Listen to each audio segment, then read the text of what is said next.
നമസ്കാരം. ബംഗാൾ ഉൾക്കടലിൽ വീണ്ടും ന്യൂനമർദ്ദം രൂപപ്പെട്ടു എന്ന് കേന്ദ്ര കാലാവസ്ഥാ വകുപ്പ്.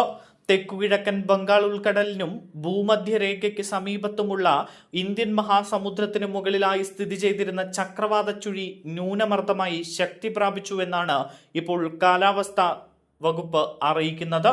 അടുത്ത 24 മണിക്കൂറിനുള്ളിൽ വീണ്ടും ഇത് ശക്തി പ്രാപിക്കും. തുടർന്ന് ഡിസംബർ 11 തെക്ക് പടിഞ്ഞാറൻ ഉൾക്കടലിൽ ശ്രീലങ്ക തമിഴ്നാട് തീരത്തിന് സമീപം എത്തിച്ചേരാൻ സാധ്യതയുണ്ട് എന്നും കേന്ദ്ര കാലാവസ്ഥാ വകുപ്പ് മുന്നറിയിപ്പ് നൽകുന്നു. കേരളത്തിൽ അടുത്ത 5 ദിവസം ഒറ്റപ്പെട്ട ഇടിമിന്നലോടുകൂടിയ നേരിയ ഇടത്തരം മഴയ്ക്ക് സാധ്യതയുണ്ട് എന്നും മുന്നറിയിപ്പുണ്ട്. ഡിസംബർ 11 ഒറ്റപ്പെട്ട സ്ഥലങ്ങളിൽ ശക്തമായ മഴയ്ക്ക് സാധ്യതയുണ്ട് എന്നും കേന്ദ്ര കാലാവസ്ഥാ വകുപ്പ് അറിയിച്ചു. പത്തനംതിട്ട, ഇടുക്കി ജില്ലകളിലാണ് ഡിസംബർ 11 യെല്ലോ അലേർട്ട് ഉള്ളത്. അതേസമയം കേരള, കർണാടക, ലക്ഷദ്വീപ് തീരങ്ങളിൽ ഇന്ന് മത്സ്യബന്ധനത്തിന് തടസ്സമില്ല എന്ന് നേരത്തെ തന്നെ കേന്ദ്ര കാലാവസ്ഥാ വകുപ്പ് അറിയിച്ചിരുന്നു.